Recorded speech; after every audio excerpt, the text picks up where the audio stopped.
Sir Mumbra में चर्चा चल रही है कि आने वाले इलेक्शन में MIM की तरफ से आपको टिकट नहीं दिया जाएगा, क्या सच्चाई है? नहीं, ये ऐसे रूमर्स तो बहुत चलते रहते हैं।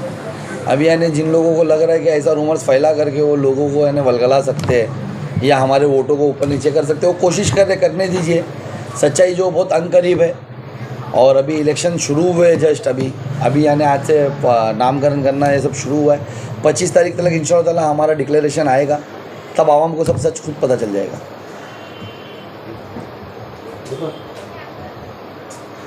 तो आपकी किस तरह की तैयारी है मुमरा में चुनाव को लेकर? किस तरह का प्रचार आप लोग कर रहे हैं अपने MIM पार्टी को? देखिए हम लोग अंदरूनी तौर पे लोगों से मिल रहे शहर के, क्योंकि इलेक्शन अभी सही से शुरू नहीं हुआ है।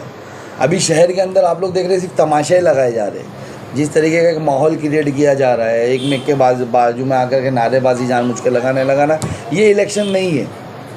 इलेक्शन इसको नहीं कहा जाता। तो ये सब तमाशे से हम लोग दूर है। हम लोग यानी हमारे इंटरनल लोगों से मुलाकात कर रहे हैं। इंशाअल्लाह ताला 1 तारीख से हमारे सब प्रचार बहुत ज़ोरों शोरों में शुरू होगा, जब यानी हमारा नामकरण वगैरह हो जाएगा उसके बाद। और 20 दिन का आखिरी का इलेक्शन है, 1 से लेकर 20 तारीख तक। इंशाल्लाह उसमें आपको समझ में आएगा कि MIM की क्या तैयारी थी और किस तरीके से हमने लड़ा। MIM इन केस आपको टिकट नहीं दिया जाता तो क्या करेंगे? देखिए, अभी ये फैसला ये अभी बताना कुछ भी सही नहीं है और ऐसी बात नहीं है कि मुझे टिकट नहीं दिया जाएगा। आप लोगों को पता है कि यानी ऑलरेडी मेरे नाम का अनाउंसमेंट तो 1 साल पहले ही यहाँ पर हमारे जो party supremo barrister Asaduddin Owaisi साहब ने करके गए हुए। मुमरा में ऐसे चर्चा भी है कि 2 नाम MIM के सामने आ रहे हैं, एक आपका और शाह आलम का। बेशक सुनिए, हम लोग दोनों ने वहाँ पर इच्छुकता जाहिर की है। जो भी दोनों में से अल्लाह जिसको भी चुनेगा, जिसको भी यानी अल्लाह कामयाबी देगा, इंशाअल्लाह लड़ेंगे इलेक्शन हम लोग। अगर शाह आलम को टिकट दिया जाता है तो आप समझौता करेंगे? आपके पार्टी के हैं, मतलब उनको सपोर्ट देखिए, अभी साथ में लेके चलेंगे? मेरी पार्टी जो फैसला करेगी हम पार्टी को सपोर्ट करेंगे। हम यानी उस पर काम करेंगे। अगर पार्टी को ऐसा लगता है कि मुझे टिकट नहीं दे करके ये सही फैसला है, तो आवाम भी उसका जवाब देगी। मैंने मेरी इच्छुकता जाहिर करी है। आप लोगों ने देखा मैंने किस तरीके से संघर्ष करा है, किस तरीके से हम लोगों ने यानी ज़मीनी तौर पे काम किया है। मुझ पे किस तरीके से केसेस, झूठे केसेस बनाए गए, मुझे शहर बदर किया गया, मुझे तड़ीपार किया गया। मुझे जब मैं तड़ीपारी कोर्ट से कैंसिल करा के आ रहा था तो फिर झूठे केसेस बनाए और मुझे जेल भेजा गया। तो हमने यानी उस तरीके से काम किया। हमको भरोसा है कि आवाम हमारे साथ है, हमारी पार्टी हमारे साथ है और हम लोग इंशाअल्लाह ताला मिलकर काम करेंगे। आपके पार्टी लेवल पे इंडिया गठबंधन से बात हो रही थी, क्या वो बात जमी नहीं? क्या आप इंडिया गठबंधन से समर्थन कर रहे हैं क्या नहीं कर रहे? क्या अलायंस अलग कर रहे हैं? देखिए, ये आप लोग सोचिए, ये आवाम सोचेगी कि किस तरीके से आज तक भी यानी हमारे जो पार्टी सुप्रीमो है वो इंडियन अलायंस को लेटर लिख रहे हैं कि आप लोगों को अगर फ़िरका परस्त सोचों को हटाना है, आप लोगों को कहीं ना कहीं बीजेपी को यानी उसकी ताकतों को ख़त्म करना है, तो आपको हमको साथ में लेना होगा।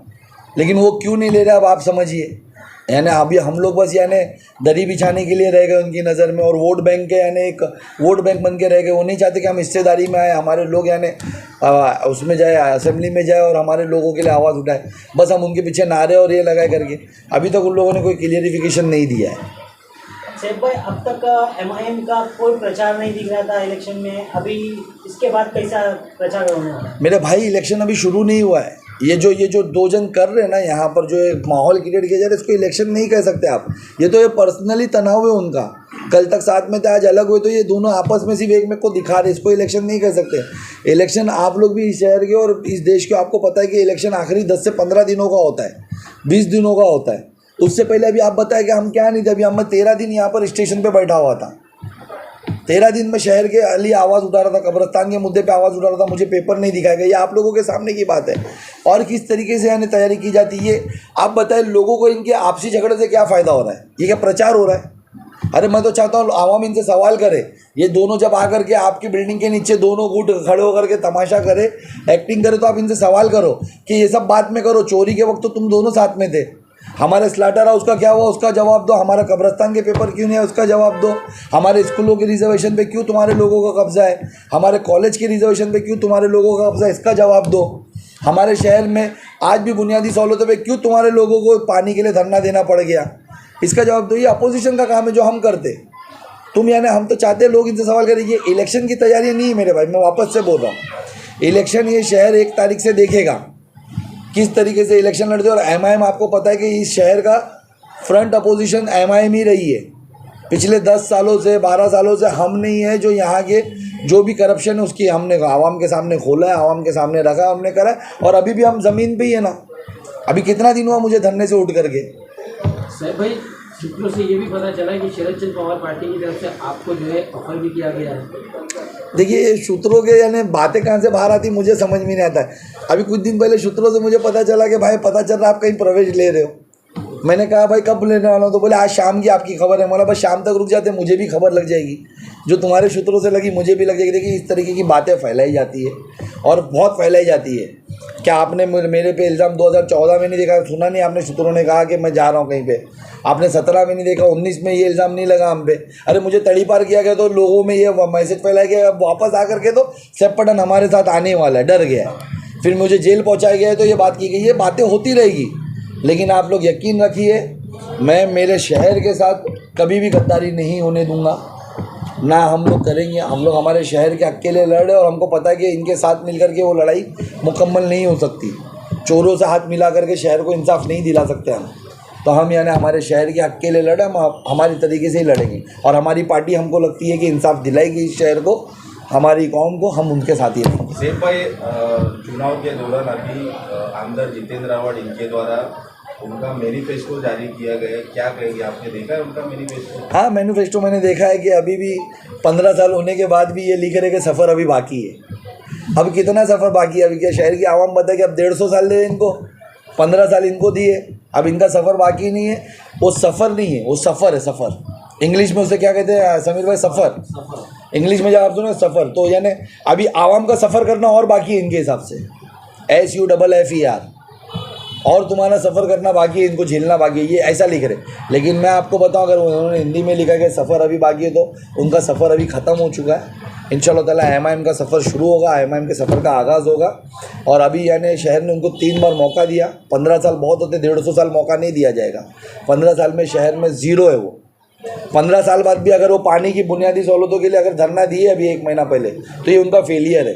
15 साल बाद भी अगर हमारी माँ बहनें स्कूलों की फ़ीस के लिए परेशान घूम रही है, अगर 15 साल बाद भी अगर हमारे शहर के 4000 बच्चे लॉकडाउन के बाद अगर ड्रॉप आउट कर दिए जाते, उनके माँ बाप उनको स्कूलों से निकाल देते थे क्योंकि उनके पास फ़ीस नहीं है भरने के लिए, तो ये सब यानी सफ़र नहीं है, हमारे लोगों का सफ़र है। अगर रोज़गार के लिए आज मेरे भाई ट्रेन में लटक के जाते और ट्रेनों से गिर जाते, ट्रेनों की फ्रिक्वेंसी नहीं बढ़ाई जाती, यहाँ फास्ट ट्रेन नहीं रुकाई जाती है, जिस वजह से वो ट्रैवलिंग करने में तकलीफ होती है, अगर रोज़गार हमारे शहर में नहीं दिया जाता है तो कहीं ना कहीं यानी हमारे लोगों के लिए सफ़र बहुत डेंजर है।